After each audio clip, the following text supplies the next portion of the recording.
क्या आपने कभी किसी इंसान को देखकर सोचा है, ये अभी क्या सोच रहा होगा, या फिर क्या ये सच बोल रहा है या सिर्फ दिखावा कर रहा है? कल्पना कीजिए, अगर आप किसी इंसान से सिर्फ 5 मिनट बात करके यह समझ जाए कि वह आपसे झूठ बोल रहा है या नहीं, भविष्य में क्या फैसला लेने वाला है, वह आपका दोस्त बनेगा या सही मौका मिलते ही आपका इस्तेमाल करेगा, यह कोई जादू नहीं है। यह है बिहेवियरल साइकोलॉजी। दुनिया के सबसे सफल नेगोशिएटर्स, इंटेलिजेंस ऑफिसर्स, साइकोलॉजिस्ट और बिजनेस लीडर्स लोगों को उनके शब्दों से नहीं बल्कि उनके व्यवहार, आदतों और छोटे छोटे संकेतों से पढ़ते हैं, क्योंकि इंसान झूठ बोल सकता है लेकिन उसका दिमाग कभी झूठ नहीं बोलता। आज की इस वीडियो में आप सीखेंगे कि लोगों के व्यवहार के पीछे छिपे पैटर्न को कैसे पहचानें, उनके असली इरादों को कैसे समझें और बिना कुछ पूछे उनके अगले कदम का अंदाजा कैसे लगाएं। लेकिन ध्यान रखिए, वीडियो के अंत में मैं आपको एक ऐसी साइकोलॉजिकल टेक्निक बताऊंगा जिसकी मदद से आप किसी भी इंसान की सबसे बड़ी कमजोरी पहचान सकते हैं, और यही तकनीक सबसे खतरनाक भी है। तो चलिए शुरू करते हैं। चैप्टर 1, हर इंसान एक पैटर्न है। हम अक्सर सोचते हैं कि लोग अचानक बदल जाते हैं, अचानक गुस्सा करने लगते हैं, अचानक प्यार करने लगते हैं या अचानक हमें धोखा दे देते हैं, लेकिन सच्चाई बिल्कुल अलग है। कोई भी इंसान अचानक कुछ नहीं करता। उसका हर फैसला, हर आदत, हर प्रतिक्रिया सालों से बन रहे एक अदृश्य पैटर्न का हिस्सा होती है। यही कारण है कि अनुभवी साइकोलॉजिस्ट किसी इंसान को उसकी बातों से नहीं बल्कि उसके व्यवहार के दोहराव से समझते हैं, क्योंकि शब्द बदले जा सकते हैं लेकिन पैटर्न नहीं। मान लीजिए आपके ऑफिस में 2 कर्मचारी हैं, दोनों एक जैसी गलती करते हैं। पहला कर्मचारी तुरंत अपनी गलती स्वीकार कर लेता है और उसे सुधारने की कोशिश करता है।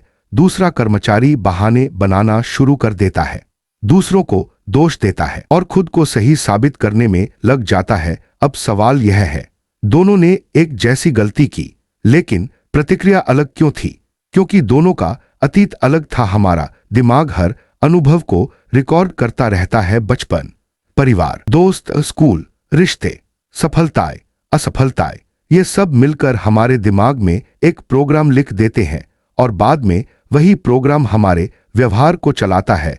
यही वजह है कि कुछ लोग छोटी सी आलोचना पर भी भड़क जाते हैं, जबकि कुछ लोग मुस्कुराकर उसे स्वीकार कर लेते हैं। अगर आप किसी इंसान का भविष्य जानना चाहते हैं तो उसके शब्द मत सुनिए, उसके पैटर्न देखिए, क्योंकि इंसान वही दोहराता है जो उसका दिमाग पहले से सीख चुका होता है। यहीं से लोगों को पढ़ने की असली कला शुरू होती है। लेकिन सिर्फ व्यवहार देख लेना काफी नहीं है, क्योंकि कुछ लोग अपने असली व्यक्तित्व को बहुत अच्छी तरह छिपा लेते हैं। फिर उन्हें कैसे पहचानें?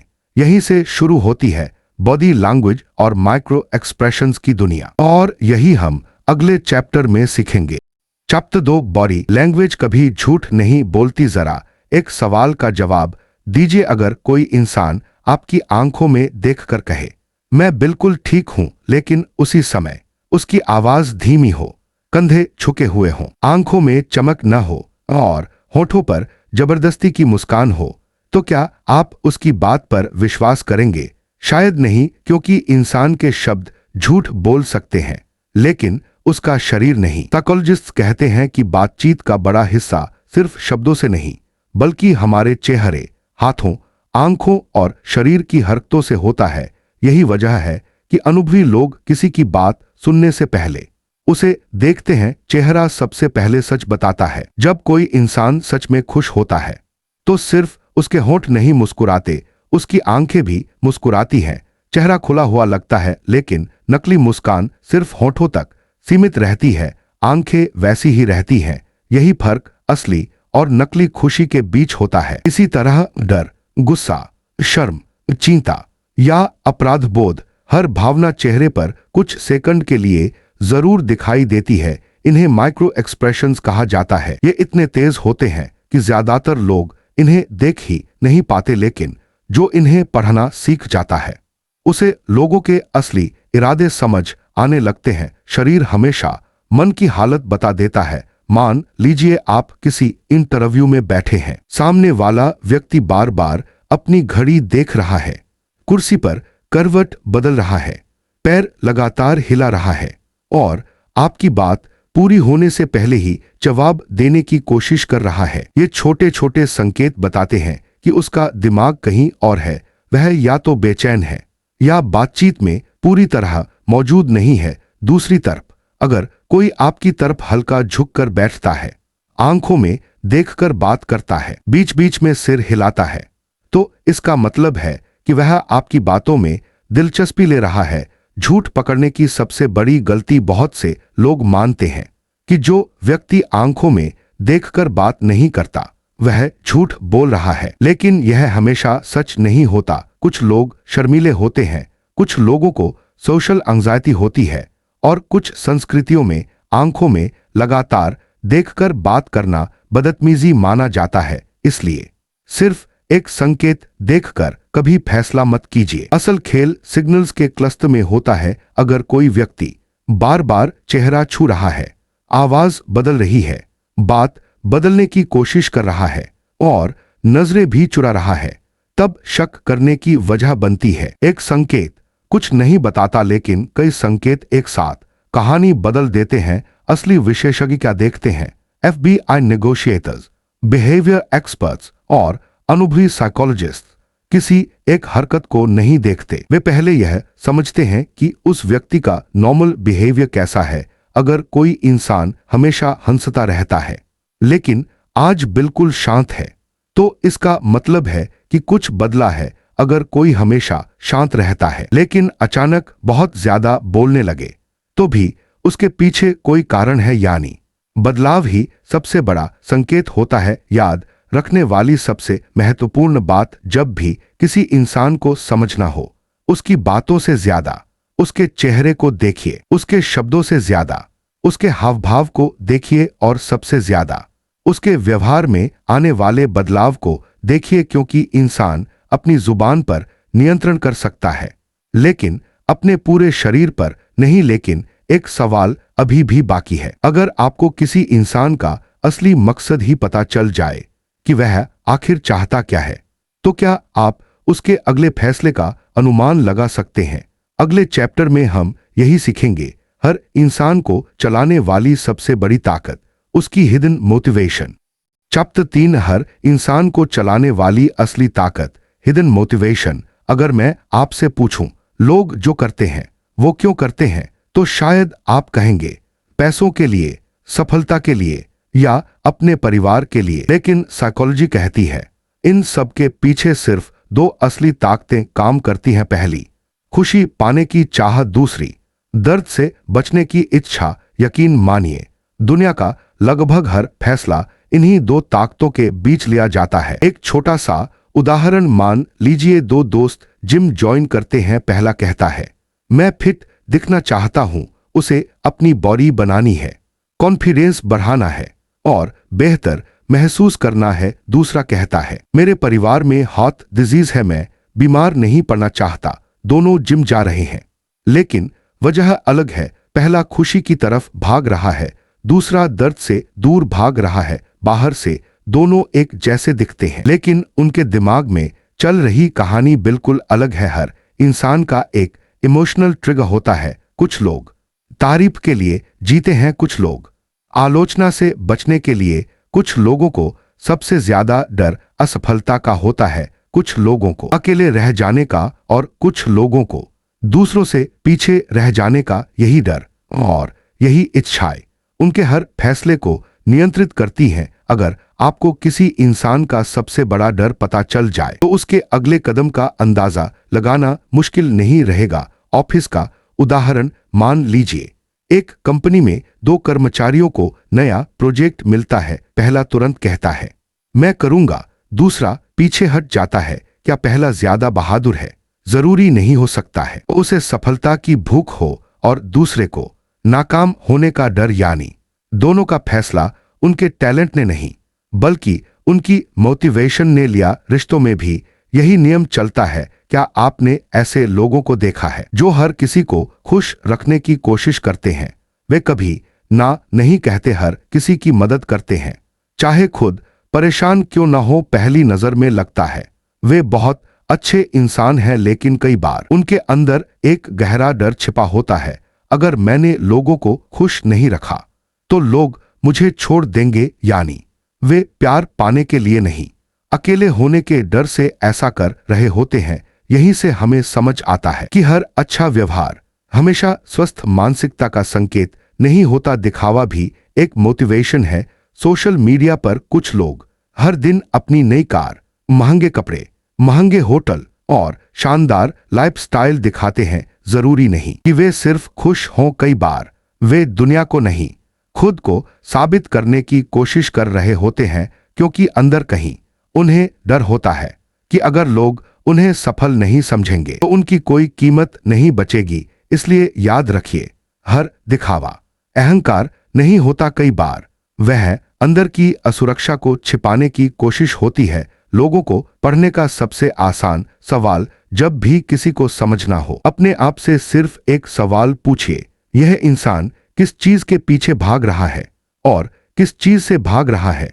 बस यही सवाल उसके व्यवहार का आधा सच आपके सामने खोल देगा। याद रखने वाली सबसे महत्वपूर्ण बात, लोग पैसे के लिए काम नहीं करते, वे उस एहसास के लिए काम करते हैं जो पैसा उन्हें देगा। लोग रिश्ते नहीं बनाते, वे उस सुरक्षा और अपनापन के लिए रिश्ते बनाते हैं जो उन्हें महसूस होता है। और लोग सफलता नहीं चाहते, वे उस पहचान के लिए सफल होना चाहते हैं जो सफलता उन्हें देती है। जब आप भावना को समझ लेते हैं तो इंसान को समझना बहुत आसान हो जाता है। लेकिन एक और सवाल है, अगर दो लोगों की इच्छाएं एक जैसी हों तो फिर उनके फैसले अलग अलग क्यों होते हैं?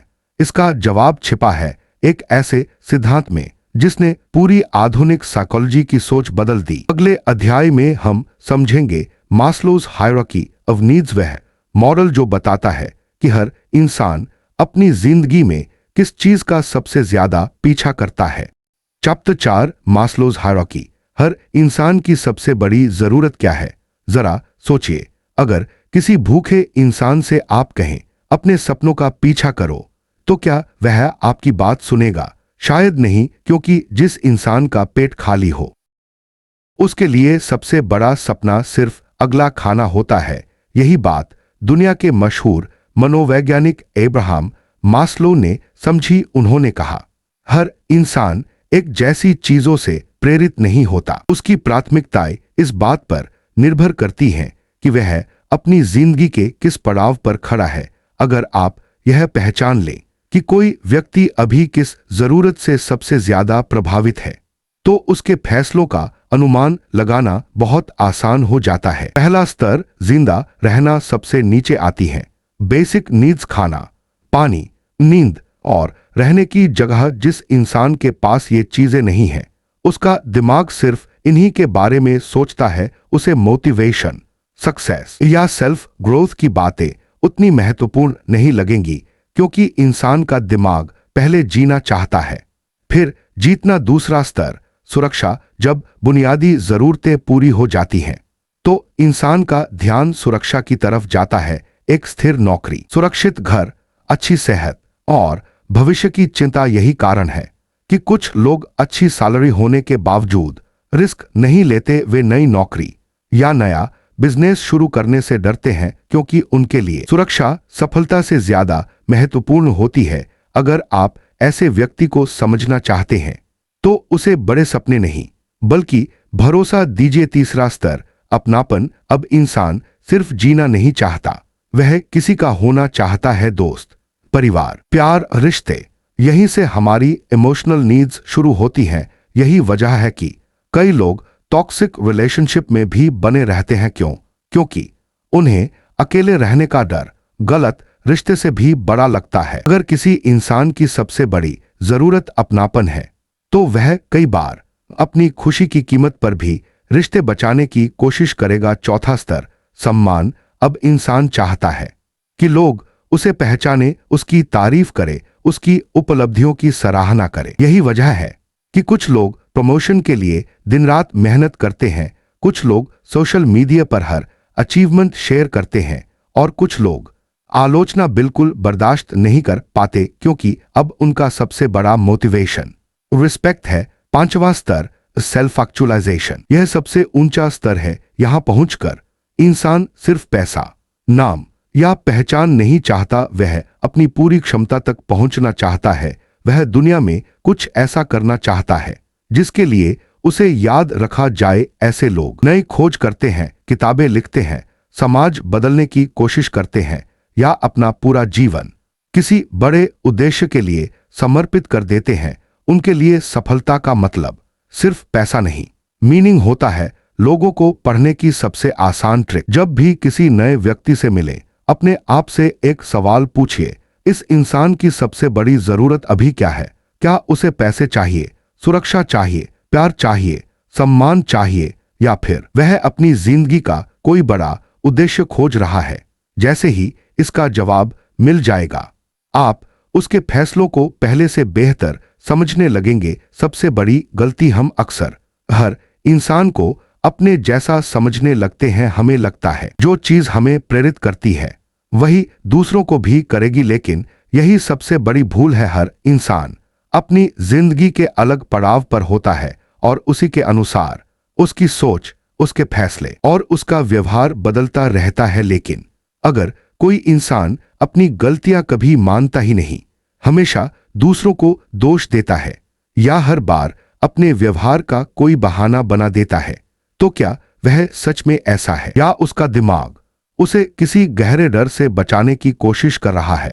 अगले अध्याय में हम सीखेंगे साइकोलॉजी के सबसे रहस्यमय विषयों में से एक, डिफेंस मैकेनिज्म्स। यहीं से आप समझेंगे कि लोग अपनी असली भावनाएं क्यों छिपाते हैं और उनका दिमाग उन्हें कैसे धोखा देता है।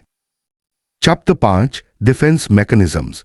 आपका दिमाग आपको कैसे धोखा देता है? क्या आपने कभी ऐसे इंसान को देखा है जो कभी अपनी गलती मानता ही नहीं, हर बार किसी और को दोष देता है या फिर हर असफलता के बाद कोई नया बहाना बना देता है? पहली नजर में लगता है वह घमंडी है, लेकिन साइकोलॉजी कहती है हर बार ऐसा नहीं होता। कई बार वह अपने अहंकार को नहीं बल्कि अपने टूटे हुए आत्मसम्मान को बचा रहा होता है। यहीं से शुरू होती है डिफेंस मैकेनिज्म्स की दुनिया। हमारा दिमाग हमें बचाने की कोशिश करता है। कल्पना कीजिए आपने किसी परीक्षा के लिए महीनों मेहनत की, लेकिन फिर भी आप असफल हो गए। उस समय सबसे ज्यादा दर्द किस बात का होगा? मैं पर्याप्त अच्छा नहीं हूं। यह भावना किसी भी इंसान के लिए बेहद तकलीफदेह होती है। इसीलिए दिमाग तुरंत उस दर्द को कम करने की कोशिश करता है और यहीं से जन्म लेते हैं डिफेंस मैकेनिज्म। इनका उद्देश्य झूठ बोलना नहीं होता, बल्कि हमें मानसिक रूप से टूटने से बचाना होता है। पहला डिफेंस मैकेनिज्म, प्रोजेक्शन। मान लीजिए एक व्यक्ति खुद बहुत झूठ बोलता है, लेकिन हर समय दूसरों पर शक करता रहता है। उसे लगता है सब लोग उसे धोखा देंगे। असल में वह दूसरों को नहीं पढ़ रहा होता, वह अपने ही स्वभाव को दूसरों पर थोप रहा होता है। इसे साइकोलॉजी में प्रोजेक्शन कहते हैं, यानी जो कमजोरी हमारे अंदर होती है उसी को हम दूसरों में देखने लगते हैं। अगर कोई व्यक्ति हर समय लोगों को स्वार्थी कहता है, तो एक पल रुककर यह भी सोचिए कहीं वह खुद तो ऐसा नहीं है। दूसरा डिफेंस मैकेनिज्म, डिनायल। कुछ लोग सच्चाई को मानने से ही इनकार कर देते हैं। मान लीजिए एक व्यक्ति की सेहत लगातार खराब हो रही है, डॉक्टर बार बार चेतावनी दे रहे हैं, लेकिन वह कहता है मुझे कुछ नहीं होगा। असल में उसे बीमारी से ज्यादा उस सच्चाई से डर लगता है, इसलिए उसका दिमाग वास्तविकता को स्वीकार ही नहीं करता। इसे कहते हैं डिनायल, यानी सच्चाई सामने होने के बावजूद उसे ना मानना। तीसरा डिफेंस मैकेनिज्म, रैशनलाइजेशन। यह सबसे आम तरीका है। मान लीजिए आप किसी इंटरव्यू में चयनित नहीं हुए। अगर आप सोचे मुझ में अभी कुछ कमियां हैं, मुझे और सीखना चाहिए, तो आप आगे बढ़ेंगे। लेकिन अगर आप कहें वैसे भी वह कंपनी अच्छी नहीं थी, तो आपका दिमाग आपको असफलता के दर्द से बचा रहा है। इसे कहते हैं रैशनलाइजेशन, यानी अपनी गलती या असफलता के लिए एक ऐसा तर्क बना लेना जिससे आत्मसम्मान सुरक्षित रहे। चौथा डिफेंस मैकेनिज्म, डिस्प्लेसमेंट सोचिए, आपके बॉस ने ऑफिस में आपको डांट दिया, लेकिन आप बॉस को कुछ नहीं कह पाए घर पहुंचते ही छोटी सी बात पर परिवार पर गुस्सा करने लगे। क्या परिवार आपकी समस्या था? नहीं, असल गुस्सा किसी और पर था, लेकिन निकला किसी सुरक्षित व्यक्ति पर। इसे कहते हैं डिस्प्लेसमेंट, यानी भावनाओं को सही जगह व्यक्त न कर पाना और उन्हें किसी दूसरी जगह निकाल देना। पांचवा, डिफेंस मैकेनिज्म, रिप्रेशन। कुछ दर्द इतने गहरे होते हैं कि दिमाग उन्हें याद ही नहीं रखना चाहता। बचपन का कोई बुरा अनुभव, किसी का खो जाना या कोई गहरी चोट कई बार हमारी यादों से गायब हो जाती है, लेकिन वे भावनाएं गायब नहीं होती। वे हमारे फैसलों में, हमारे रिश्तों में और हमारे डर में चुपचाप जिंदा रहती हैं। यही कारण है कि कई लोग नहीं जानते उन्हें किसी चीज से इतना डर क्यों लगता है। सबसे समझदार लोग क्या करते हैं? वे दूसरों की गलतियां देखकर उन्हें जज नहीं करते, वे खुद से पूछते हैं, यह इंसान ऐसा क्यों कर रहा है? क्योंकि हर व्यवहार के पीछे कोई ना कोई अधूरी जरूरत, कोई पुराना डर या कोई अनदेखा घाव छिपा होता है। जब आप कारण समझ जाते हैं तो लोगों पर गुस्सा कम और समझ ज्यादा आने लगती है। सबसे महत्वपूर्ण सीख, हर इंसान अपनी असली भावनाएं नहीं दिखाता। कई बार वह खुद भी नहीं जानता कि उसका दिमाग उसे किस चीज से बचाने की कोशिश कर रहा है। इसलिए जब भी कोई व्यक्ति बार बार बहाने बनाए, दोष दूसरों पर डाले या सच्चाई से भागे, तो सिर्फ उसके शब्द मत सुनिए, उसके डर को समझने की कोशिश कीजिए। क्योंकि व्यवहार हमेशा दिखाई देता है, लेकिन उसके पीछे छिपा कारण दिखाई नहीं देता। और जो इंसान उस कारण को समझ लेता है वही लोगों को सच में पढ़ना सीख जाता है। अब तक आपने सीखा लोग कैसे सोचते हैं, कैसे छिपते हैं और कैसे फैसले लेते हैं, लेकिन अब सबसे बड़ा सवाल है, जब आप किसी नए इंसान से पहली बार मिले तो उसे पढ़ना कहां से शुरू करें? क्या पहले उसकी बात सुने या उसका चेहरा देखें या उसकी आदतें? अगले अध्याय में मैं आपको एक स्टेप बाय स्टेप फ्रेमवर्क दूंगा जिससे आप किसी भी इंसान को पहली मुलाकात में पहले से कहीं बेहतर समझ पाएंगे। चैप्टर 6, पहली मुलाकात में किसी भी इंसान को कैसे पढ़ें। The 5 step framework. मान लीजिए आप किसी ऐसे इंसान से मिलते हैं जिससे पहले कभी मुलाकात नहीं हुई, सिर्फ 10 मिनट की बातचीत में क्या आप उसके बारे में कुछ जान सकते हैं? क्या वह भरोसेमंद है? क्या वह आत्मविश्वासी है या सिर्फ आत्मविश्वास का दिखावा कर रहा है? ज्यादातर लोग कहेंगे नहीं, लेकिन बिहेवियरल साइकोलॉजी कहती है हाँ। अगर आपको सही चीजें देखनी आती हैं, याद रखिए, लोगों को पढ़ने का मतलब उनके मन की बात जान लेना नहीं है। इसका मतलब है उनके व्यवहार में छिपे संकेतों को पहचानना, और इसके लिए आपको सिर्फ 5 चीजों पर ध्यान देना है। पहला कदम, पहले सुनिए नहीं देखिए। जब भी किसी नए इंसान से मिले, उसकी बातों से पहले उसकी मौजूदगी को देखिए। क्या वह कमरे में आते ही हर किसी से हाथ मिलाता है या चुपचाप एक कोने में बैठ जाता है? क्या वह लोगों की आंखों में देखकर बात करता है या लगातार इधर-उधर देखता रहता है? क्या उसका शरीर खुला हुआ है या हाथ हमेशा बांधे हुए हैं? पहले 30 सेकंड कई बार पूरे 30 मिनट से ज्यादा सच बता देते हैं। दूसरा कदम, शब्द नहीं, कंसिस्टेंसी देखिए। कोई भी इंसान अच्छी बातें कर सकता है, लेकिन क्या उसके काम उसकी बातों से मेल खाते हैं? मान लीजिए कोई कहता है मेरे लिए परिवार सबसे महत्वपूर्ण है, लेकिन वह कभी अपने परिवार के लिए समय ही नहीं निकालता, तो आपको उसकी बात पर नहीं, उसके व्यवहार पर भरोसा करना चाहिए। याद रखिए, कैरेक्टर हमेशा एक्शंस में दिखाई देता है, वर्ड्स में नहीं। तीसरा कदम, तनाव में उसका व्यवहार देखिए। किसी इंसान की असली पहचान आराम के समय नहीं, मुश्किल समय में सामने आती है। जब सब कुछ ठीक चल रहा हो तब शांत रहना आसान है, लेकिन जब चीजें बिगड़ती हैं तब उसका असली व्यक्तित्व बाहर आता है। क्या वह घबरा जाता है? क्या वह दूसरों को दोष देता है या जिम्मेदारी लेकर समाधान ढूंढता है? यही पल बताते हैं कि वह वास्तव में कैसा इंसान है। चौथा कदम, वह किस बारे में सबसे ज्यादा बात करता है।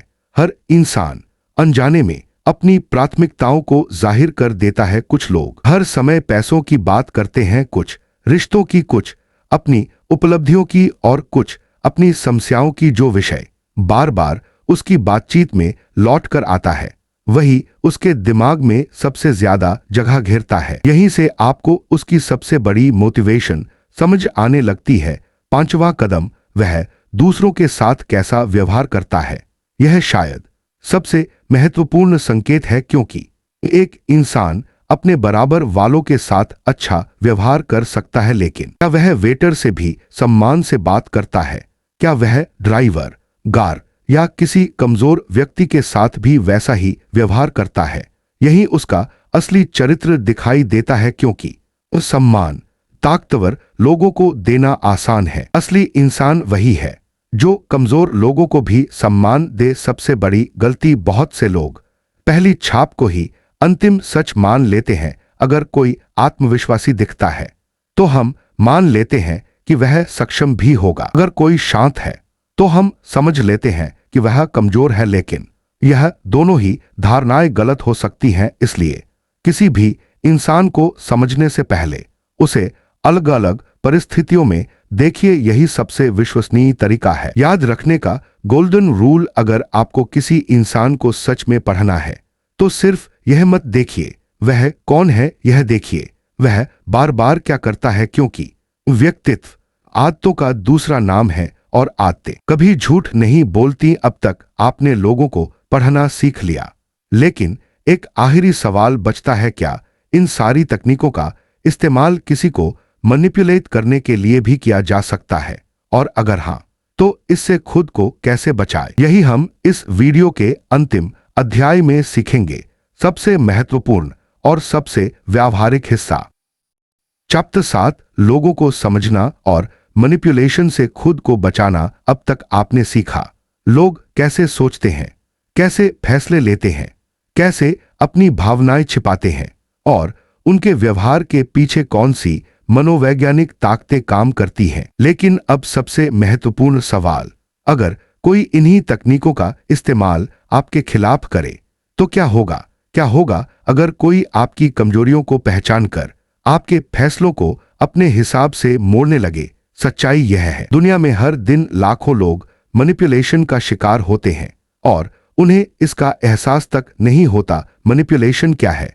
मैनिपुलेशन का मतलब है किसी इंसान की भावनाओं, उसके डर या उसकी इच्छाओं का फायदा उठाकर उससे अपनी मनचाही चीज करवाना। मैनिपुलेटर्स कभी सीधे आदेश नहीं देते, वे आपकी सोच बदलते हैं ताकि आपको लगे कि फैसला आपने खुद लिया है।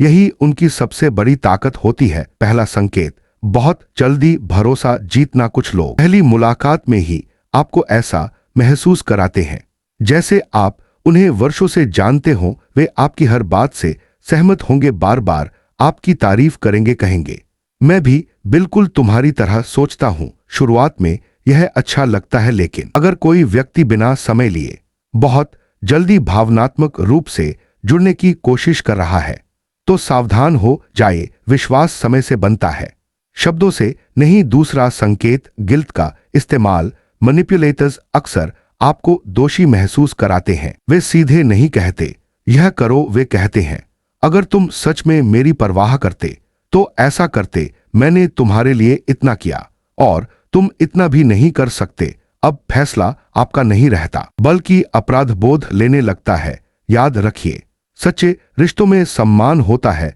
मैनिपुलेटिव रिश्तों में अपराध बोध। तीसरा संकेत, गासलाइटिंग। यह सबसे खतरनाक तकनीकों में से एक है। इसमें सामने वाला धीरे धीरे आपको आपकी ही याददाश्त, सोच और फैसलों पर शक करवाने लगता है। मान लीजिए किसी ने आपसे झूठ बोला जब आपने सवाल पूछा तो उसने कहा तुम्हें गलत याद है, तुम हमेशा बढ़ा चढ़ाकर सोचते हो, समस्या तुम्हारे अंदर है। अगर यह बार बार होने लगे तो इंसान अपने ऊपर ही भरोसा खोने लगता है। यही गासलाइटिंग है। चौथा संकेत, आपकी कमजोरी को हथियार बनाना। हर इंसान की कोई ना कोई कमजोरी होती है। किसी को अकेले रहने का डर, किसी को असफल होने का, किसी को लोगों की स्वीकृति चाहिए। मैनिपुलेटर पहले आपकी कमजोरी पहचानता है, फिर उसी का इस्तेमाल आपके खिलाफ करता है, अगर उसे पता है कि आपको लोगों की अप्रूवल चाहिए, तो वह कभी आपकी तारीफ करेगा, कभी आपको नजरअंदाज करेगा। धीरे धीरे आप उसके अप्रूवल के आदी हो जाएंगे और यहीं से वह आपके फैसलों को नियंत्रित करने लगेगा। खुद को कैसे बचाए? सबसे पहला नियम, हर बात पर तुरंत विश्वास मत कीजिए। लोगों को समय दीजिए, उनके शब्द नहीं, उनके व्यवहार को देखिए। दूसरा, अगर कोई व्यक्ति आपको बार बार कंफ्यूज करता है तो अपनी भावनाओं को लिखना शुरू कीजिए, क्योंकि लिखी हुई बातें मैनिपुलेशन से ज्यादा मजबूत होती हैं। तीसरा, अपनी बाउंड्रीज तय कीजिए, नहीं कहना सीखिए। जो इंसान आपके नहीं का सम्मान नहीं करता, वह आपके हाँ का भी सम्मान नहीं करेगा। सबसे महत्वपूर्ण बात, इस वीडियो का उद्देश्य लोगों को कंट्रोल करना नहीं है, बल्कि उन्हें बेहतर तरीके से समझना है। क्योंकि जब समझ बढ़ती है तो रिश्ते बेहतर होते हैं, फैसले बेहतर होते हैं और जीवन भी बेहतर होता है। याद रखिए, साइकोलॉजी एक हथियार भी बन सकती है और एक रोशनी भी। यह इस बात पर निर्भर करता है कि इसका इस्तेमाल कौन कर रहा है। आज आपने सीखा कि हर इंसान का व्यवहार एक पैटर्न होता है, शब्दों से ज्यादा बॉडी लैंग्वेज सच बोलती है। हर फैसला किसी न किसी मोटिवेशन से चलता है। हर इंसान अपनी जरूरतों के अनुसार सोचता है और कई बार उसका अपना दिमाग ही उसे उसकी असली भावनाओं से बचाने की कोशिश करता है। लेकिन इन सब के बीच एक बात कभी मत भूलिए, लोगों को पढ़ने का सबसे अच्छा तरीका उन्हें जज करना नहीं, बल्कि उन्हें समझना है। जिस दिन आप लोगों के शब्दों के पीछे छिपी भावनाओं को देखना सीख जाएंगे, उस दिन से दुनिया आपको बिल्कुल अलग दिखाई देगी। आप कम धोखा खाएंगे, बेहतर रिश्ते बनाएंगे और सबसे जरूरी, आप खुद को भी पहले से कहीं बेहतर समझ पाएंगे। अगर आपको यह वीडियो पसंद आया तो इसे उन लोगों के साथ जरूर शेयर करें जो इंसानों को समझना चाहते हैं, क्योंकि जब आप लोगों को पढ़ना सीख जाते हैं तब जिंदगी के आधे खेल अपने आप आसान हो जाते हैं। धन्यवाद। मिलते हैं अगली किताब की अगली गहरी सीख के साथ।